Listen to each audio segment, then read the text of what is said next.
창세기 12장 말씀입니다. 창세기 12장 1절에서 4절까지의 말씀 같이 보도록 하겠습니다. 창세기 12장 1절에서 4절까지의 말씀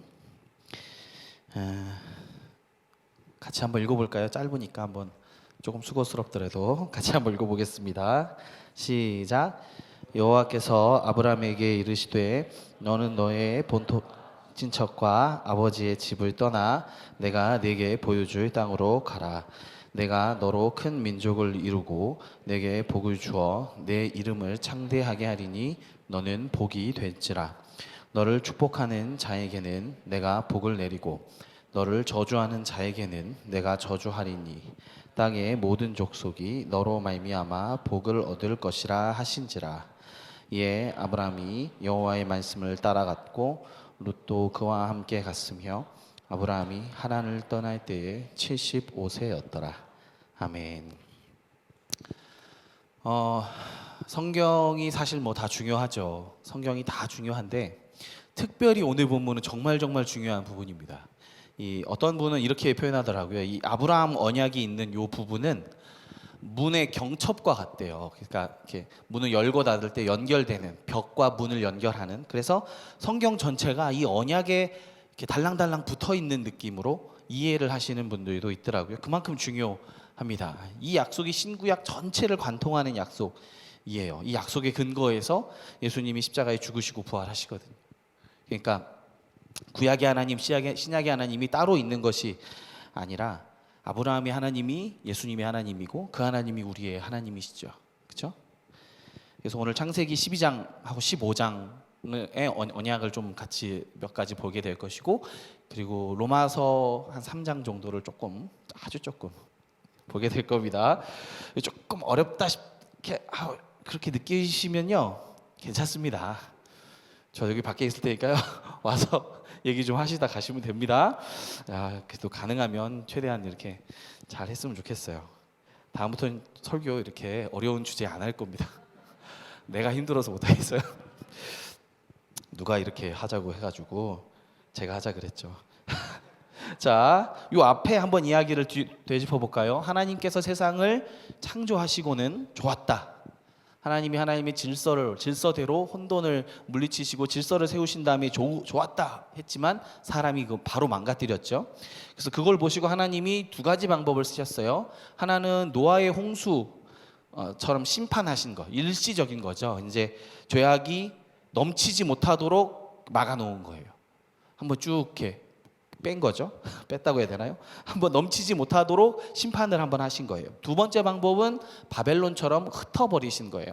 죄를 지으려고 하는데 못 짓게 무너뜨려 버리신 거죠. 이거는 미봉책이죠. 그냥 한번 이렇게 한번 막은 것뿐이신 거죠. 그러면 이 세상을 하나님께서 하나님의 질서로 다스리라고 세운 사람들이 오히려 죄에 빠져서 오히려 무질서함의 근본이 되어버렸어요. 그래서 엉망이 된 이 창조 세계를 다시 바로잡는 하나님의 근본적인 솔루션이 무엇이냐? 이 어디서부터 손을 대야 될지 모르는 이 세상에 대한 하나님의 솔루션이 무엇이냐? 그게 아브라함을 부르신 장면입니다. 창세기 1장하고 12장 1절에서 2절 말씀 보시면 그냥 띄워줘 보세요. 고향과 친척과 아버지 집을 떠나서 내가 보여줄 땅 가나안으로 가라. 그러면 큰 민족을 이루게 하고 네 이름을 크게 하겠다. 너는 복이 될 것이다. 옛날 성경에는 복의 근원이 되게 할 것이다. 이렇게 됐어요. 그런데 아브라함이 이거 딱 받고 바로 이렇게 잘했죠.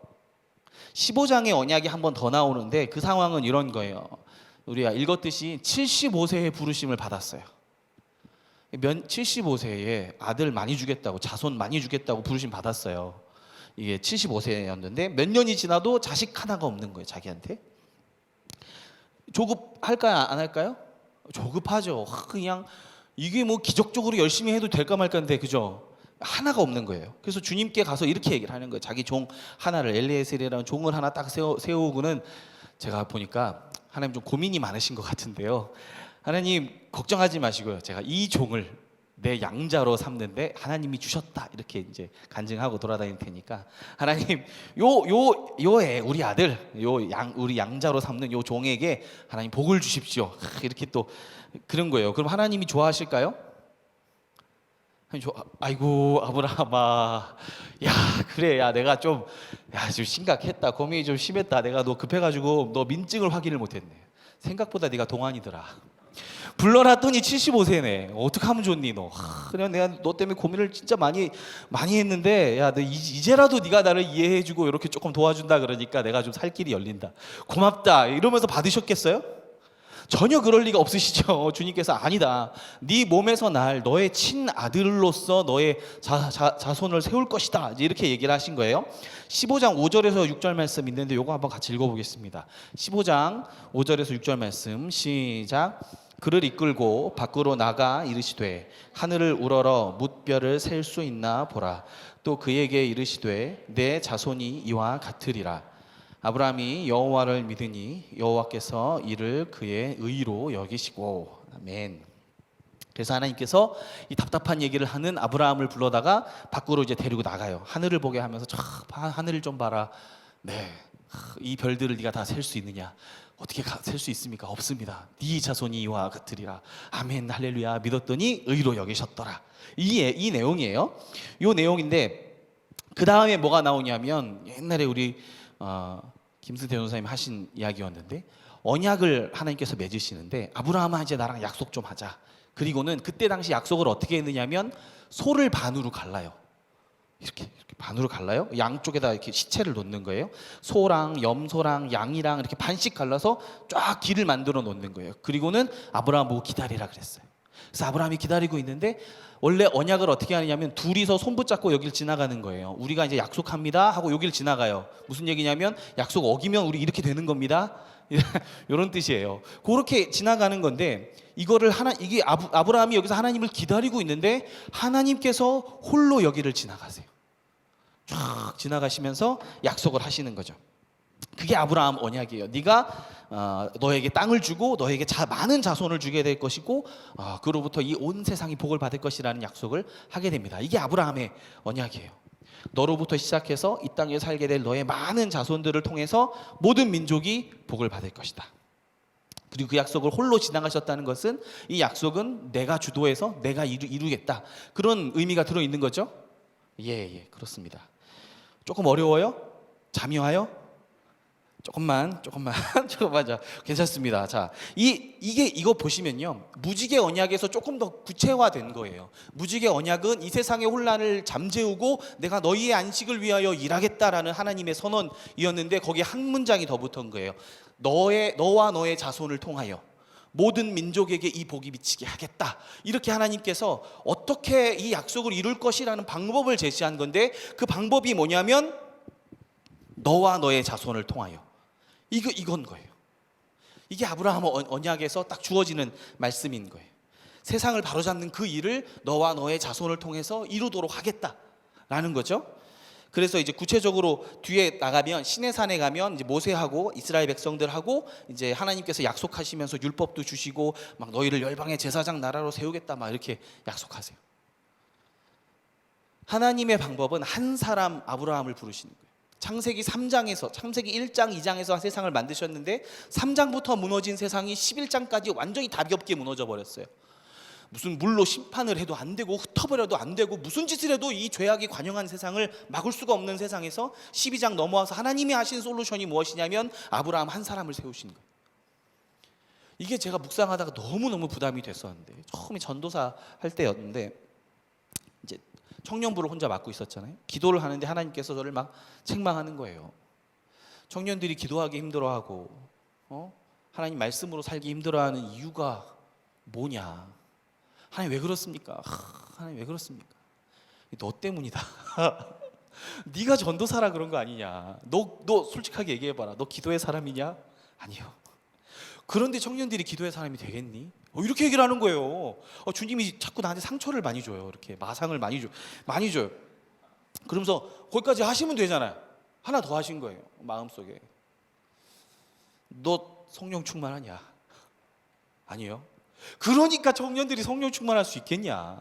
뭐 이런 얘기를 하신 거예요. 저한테 기도하는데 이제 그런 마음에 생긴 거야. 이게 나 때문인가? 내가 말씀을 전하고 내가 가르치고 하기 때문에 우리 청년들이 그렇게 힘들어하는가 하는 생각이 딱 드는 거예요.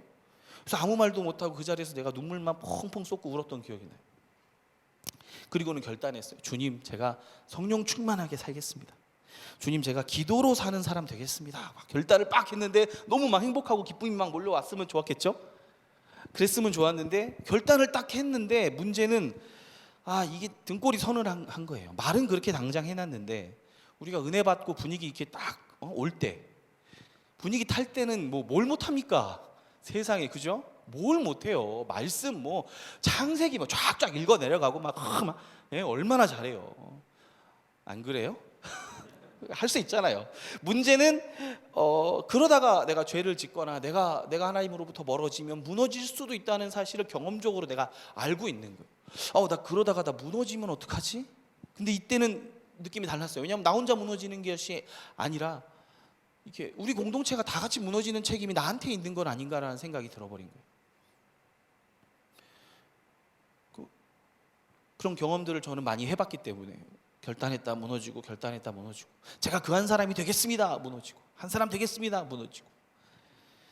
그래서 그때 제 입에 기도하다가 툭 튀어나온 말이 주님, 이게 너무 무겁습니다. 이게 내가 뭐 그렇게 대단한 존재라고, 뭐 내가 성령 충만하고 내가 기도 많이 하는 게 뭐 그렇게 대단히 중요합니까? 이러면서 막 이제 너무 무겁게 느껴졌어요. 우리에게 이런 부담감이 있어요. 아브라함이 жил머졌던 부담감이죠. 우리에게 이런 부담감이 있어요. 여러분 중에는 리더도 있고 임원도 있고 교사도 있고 이렇게 있잖아요. 할 일이 없으신 분 있어요? 난 특별히 조금 부담감이 덜한데요. 제가 만들어 드리려고 그래요. 오늘 말씀 위해서 있으시죠? 뭐 하물며 가정에서 누구 부모가 된다거나 누구의 남편이나 아내가 된다거나 아니면 직장에서 누구누구의 상사가 된다는 거, 굉장한 부담감이거든요. 사실은 책임감도 커지기 때문에. 그런데 하나님께서는 다른 방법이 아무것도 없고 무슨 기적적인 방법, 대단한 방법 나올 줄 알았더니 한 사람 아브라함을 부르신 것이 하나님의 해결책이라고 하시니까 무슨 무지개도 방주도 다 대안이 아닌 거예요. 아브라함 하나가 대안이었던 거예요. 하나님의 해결책이었던 거예요. 이 부담감이 약속을 잡아먹어요. 아브라함에게 하나님께서 약속하셨어요. 너를 통하여 모든 민족이 복을 받게 하겠다. 이 약속이 어떻게 되나요? 뒤에 가서는 잘 지켜지죠? 모세와 이스라엘 사람들이, 그러니까 이제 아브라함의 후손들이 결국에는 이 일들을 율법 가지고 제사장 나라 되어서 온 세상이 빛이 되고 열방의 제사장 나라 되어서 다 세우고 그런 일이 일어나죠? 안 일어납니다. 성경은 그런 일이 안 돼요. 그들을 세워놨는데 그들도 똑같은 인간이라는 사실이 드러났어요. 똑같은 죄인이라는 사실이. 성경적인 용어로 로마서 5장 말로 하면 그들이 아담 안에 있음이 드러났어요.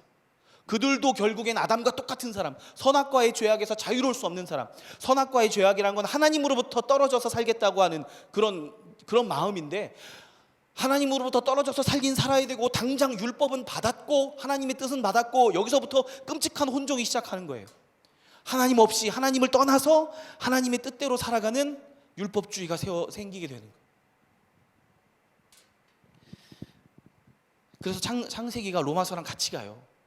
로마서 1장에서 이방인을 포함한 모든 인간이 다 죄인이다. 이 선언은 사실은 노아의 홍수 때 창세기 6장에서 나온 선언과 똑같아요. 사람이 생각하는 것이 어려서부터 항상 악하다라는 그 결론이 1장에서 반복되는 거예요.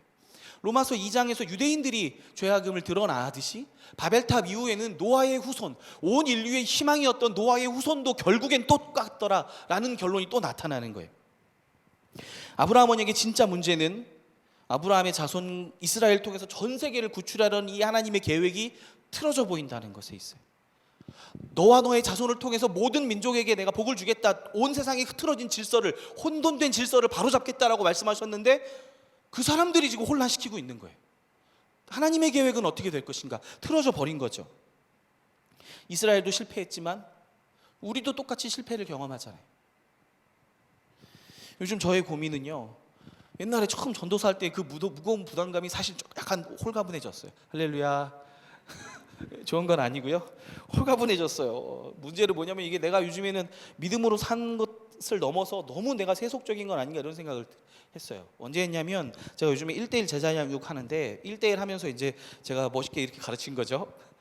우리의 관심과 우리의 생각이 어느 정도에 차지하느냐에 따라서 우리의 마음이 결정이 된다. 내가 누군지가 알게 된다. 그러면서 그 세상의 유혹에서 승리하려면 경건 생활을 되짚어 봐야 됩니다. 형제님, 경건 생활을 되짚어 봐야 됩니다. 이렇게 내가 얘기해 놓고 딱 돌아서서 사무실로 올라오는 엘리베이터에서 생각해 보니까 내 관심이나 내 경건 생활은 이게 개판인 거예요. 봤더니 옛날에는 기도와 말씀으로 살아야지 결단이라도 했었는데 내가 그런 결단조차 사라지고 아예 나를 포기해버린 건 아닌가 싶을 때가 있는 거예요. 그러면서 걱정되더라고. 난 앞으로 어떤 목사가 될 것인가, 목회하는 거 따로, 내 인격 따로, 내 신앙 따로, 그렇게 살게 될 것인가, 그런 게 요즘 고민이 갑자기 되더라고요. 1대1 하면서 나 혼자는 기도도 잘 못하고 나 혼자는 말씀 묵상도 잘 못하는데 기도 인도를 잘한다. 문제가 있는 거 아닙니까? 나 혼자는 말씀 잘 못 보면서 설교할 땐 다 아는 척한다. 이게 진짜 문제 아닙니까? 그때만 성경 보는 것도 문제 아닙니까? 그러니까 여러분 드라마 바이블 다 신청 좀 해주세요. 사순절의 말씀으로 함께 합시다. 할렐루야. 함께 합시다. 그랬습니다. 제가 스스로 이렇게 내가 이게 참 맞는 건가? 이스라엘이 실패했듯이 나도 실패하는 것은 아닌가? 그러면 하나님은 이 약속을 어떻게 이루실까가 로마서 3장 말씀입니다. 3장 1절에서 2절 말씀 같이 보겠습니다. 로마 3장 1절에서 2절 말씀 시작. 그런즉 유대인의 나음이 무엇이며 할례의 유익이 무엇이냐? 범사에 많으니 우선 그들이 하나님의 말씀을 맡았음이니라. 유대인의 유익이 무엇이냐? 하나님의 말씀을 맡았다는 겁니다. 이 말은 이렇게 유대인의 자랑이, 유대인의 나음이 우리가 말씀을 잘 지켰습니다 라는 데 있다는 게 아닙니다. 말씀을 맡았다는 말은 우리가 세상의 소망이라고 여겼던 데 있는 겁니다. 무슨 말이, 이게 어디서 많이 듣던 얘기죠? 아니에요? 아브라함 언약에 근거해서 망가진 이 세상의 유일한 대안은 우리야. 그 대안으로서 우리가 율법을 갖고 있고 복의 근원이 되는 약속과 말씀을 갖고 있어. 우리가 유일한 대안이야. 우리가 말씀을 맡았어 라고 생각했다는 거예요. 3절이 이렇게 되어 있어요. 어떤 자들이 믿지 아니하였으면 어찌하리요? 그 믿지 아니함이 하나님의 미쁘심을 패하겠느냐? 이렇게 나옵니다. 믿지 않았다, 미쁘심을 패한다. 조금 어려워서 세번역 성경으로 한번 다시 한번 볼게요. 요거는 같이 읽으시면 잠이 확 깹니다. 자, 세번역 성경으로 한번 읽어봅니다. 시작. 그런데 그들 가운데서 얼마가 신실하지 못했다고 해서 무슨 일이라도 일어납니까? 그들이 신실하지 못했다고 해서 하나님의 신실하심이 없어지겠습니까?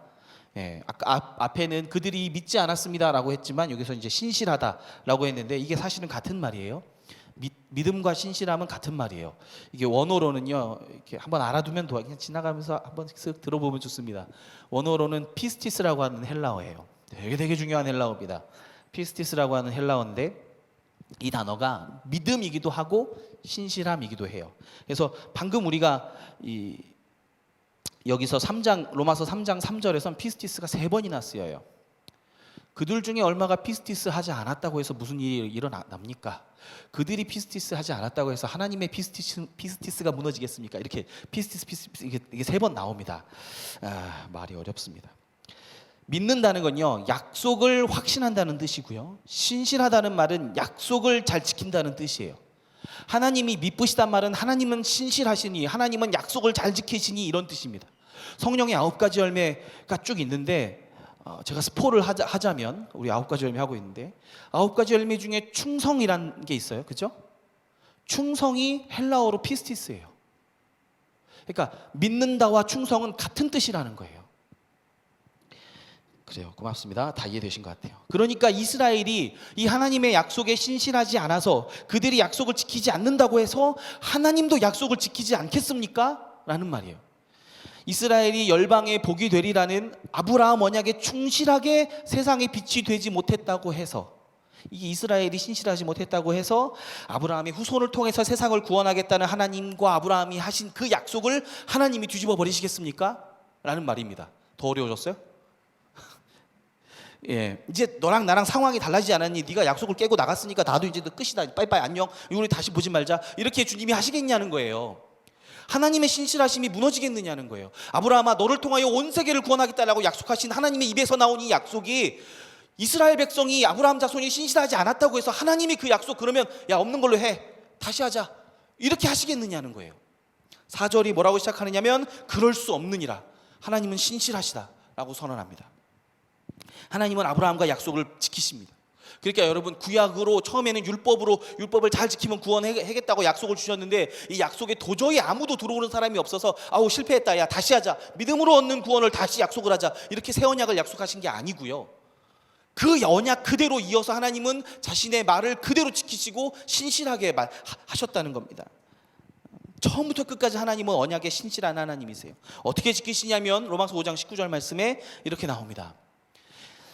제가 읽을게요. 한 사람이 순종하지 아니함으로 많은 사람이 죄 있는 것 같이 한 사람이 순종하심으로 많은 사람이 의인이 되리라. 이 앞에 한 사람은 아담이고요, 뒤에 한 사람은 예수님입니다. 앞뒤에 제가 잘라서 설명하는 거예요. 뒤에 한 사람은 예수님이에요. 예수님의 순종으로 예수님이 신실하게 약속을 지키심으로 많은 사람들이 믿음으로 의롭게 되는 길이 열리게 된 겁니다. 아브라함을 통해서 온 세상을 구원하겠다라고 말씀하셨지만 이 아브라함을 통해서라는 이 부분을 아브라함의 자손과 다윗의 자손인 예수 그리스도를 통하여서 신실하게 순종으로 완성하신 거예요. 이스라엘 백성은 아무도 그 약속을 지키지 못했지만 이스라엘의 대표로서, 메시아로서, 이스라엘의 왕과 제사장과 선지자로서 예수 그리스도께서, 예수 더 메시아께서 그 일을 완성하신 거예요. 순종으로, 완전히 순종으로 신실하심을 보여주시는데 그 신실하심을 보여주신 그것이 십자가의 죽으심과 부활인 겁니다. 그러니 아브라함을 통해서라는 구절조차 하나님의 아들 예수님이 이루셨습니다. 하나님의 신실한 약속을 하나님 자신이 이루신 것이죠.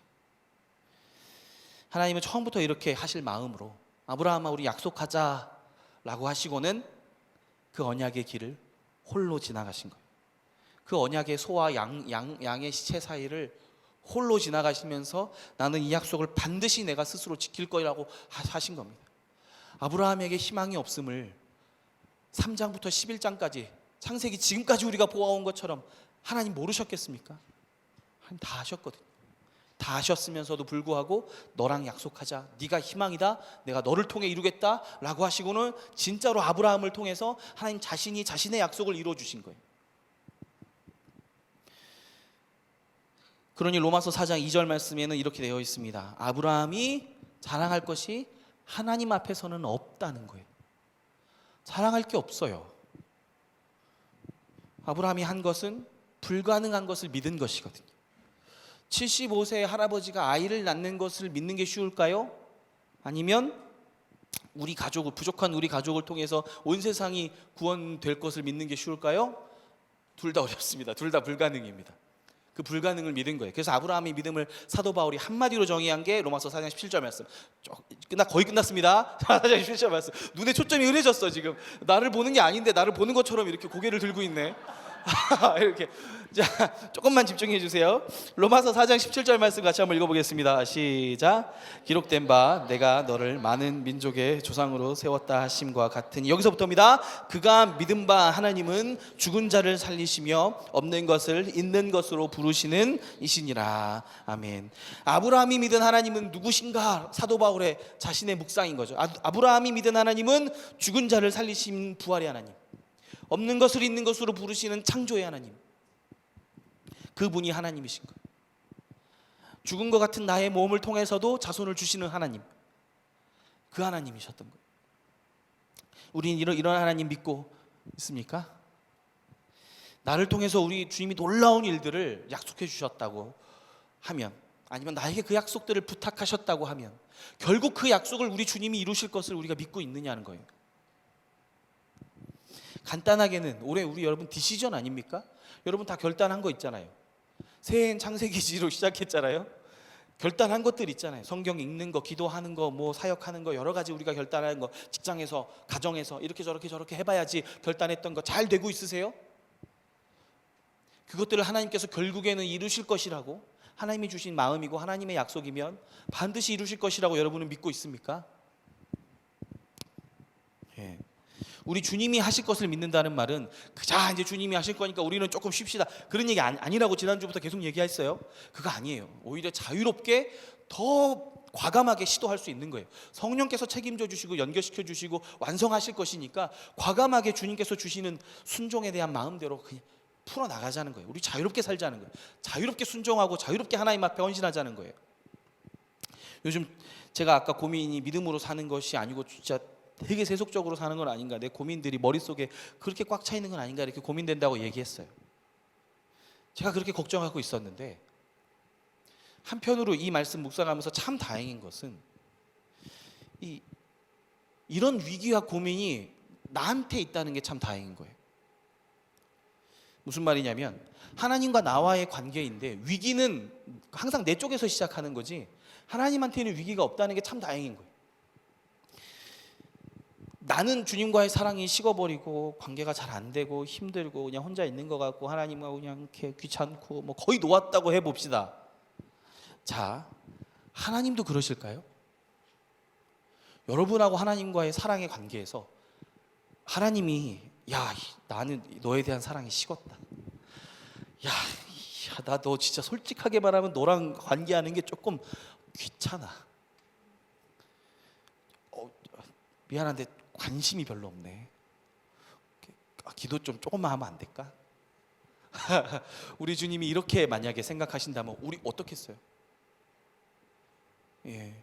우리는 여러분 이렇게 되면 관계가 없어져요. 왜냐하면 우리는 신실하지 않아요. 우리는 우리 하나님과의 관계를 막 끝까지 붙잡을 능력이 없어요. 하나님이 신실하신 게 참 다행인 거예요. 하나님이 이 약속을 붙잡고 있다는 게 참 다행인 거예요. 하나님과 나의 관계의 주도권을 주님이 붙잡고 있다는 게 너무너무 감사한 거예요. 그 생각해 보니까 하나님과 우리의 사이의 관계를 붙잡고 계신다는 그 뜻은 결국 하나님이 신실하시다는 그 뜻은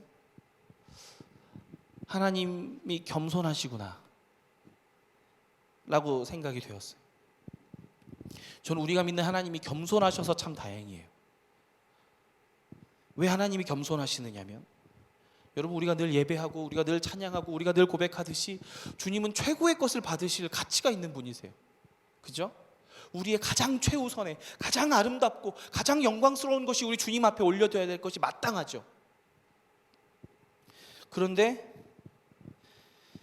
우리는 가장 끄트머리 취급을 하나님을 하는 거예요. 우리가 사랑하는 모든 것이 다 사라진 후에야 하나님께 나아가는 거예요. 고난 중에 더 의지할 곳이 더 눈을 씻고 찾아봐도 없어질 때에야 무릎 꿇고 주님 앞에 나아가는 거예요. 근데 하나님은 어떻게 하세요? 하나님은 우리와의 관계에 위기가 없으신 분이시기 때문에 신실한 분이시기 때문에 그걸 받아주시는 거예요. 그런 취급 받으실 분이 아닌데 여러분 어디 가서 남자친구 여자친구한테 그렇게 행해보세요. 딴 사람한테 고백 다 해보다 다 차이가지고 결국에는 우리 반에 너 하나 여자가 밖에 안 남았는데 미안한데 너 나랑 사귈래? 받아줄까요? 이런 취급을 우리 와이프한테 했다. 여러분 상상하시면 안 됩니다. 그런 거예요, 그런 거. 근데 우리가 마치 하나님을 그렇게 취급하는 건 아닌가? 탕자의 아버지 보세요. 탕자가 돈 있고 친구 있고 이렇게 있을 때는요 괜찮아요. 그런데 돈 다 떨어지고 친구들 다 없어지고 심지어 알바자리에서 돼지 사료 먹을 여력이 없어졌어요. 돼지 사료를 먹을 상황이 없어졌어요. 그때 가서 누가 생각나냐면 우리 아빠네 집은 풍족했는데 우리 아빠한테 가서 나를 아들이 아니라 종이라고 받아달라고 해야겠다 라고 그때 가고 있는데 저 멀리서 먼저 아들을 발견하시고는 달려오셔서 볼에 입을 맞추시고 끌어안아 주시면서 잘 왔다, 우리 아들이 살아왔다, 잔치를 열어주시며 환영해 주시잖아요. 하나님이 신실하시다, 겸손하시다는 것은 그때 우리가 찾아갈 때 주님이 받아주신다는 거예요. 하나님과의 관계를 다 내팽개치고 그래도 나는 목사니까 하나님을 붙들어야지 하는 일말의 양심의 가책을 갖고 기도한답시고 흉내만 내고 있는 저 같은 사람에게도 주님은 찾아오셔서 안아주시고 위로해 주시더라는 겁니다.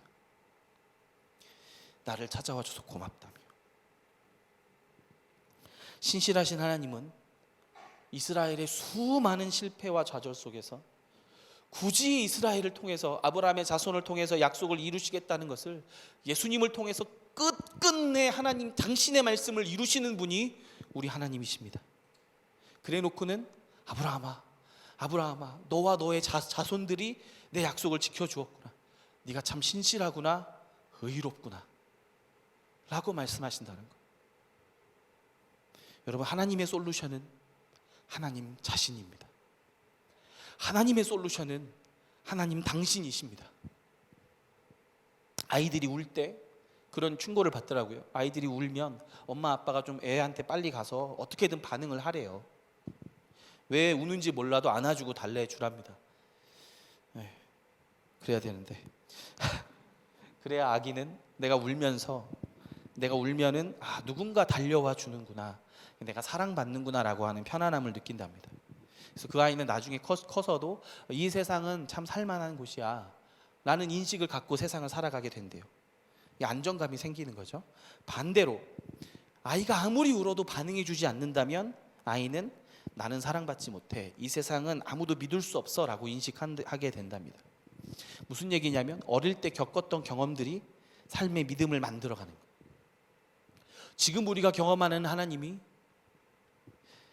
우리의 삶의 믿음을 만들어 가게 되는 겁니다. 여러분, 어떻게 해서든 하나님을 경험해 주시기를 부탁드리겠습니다.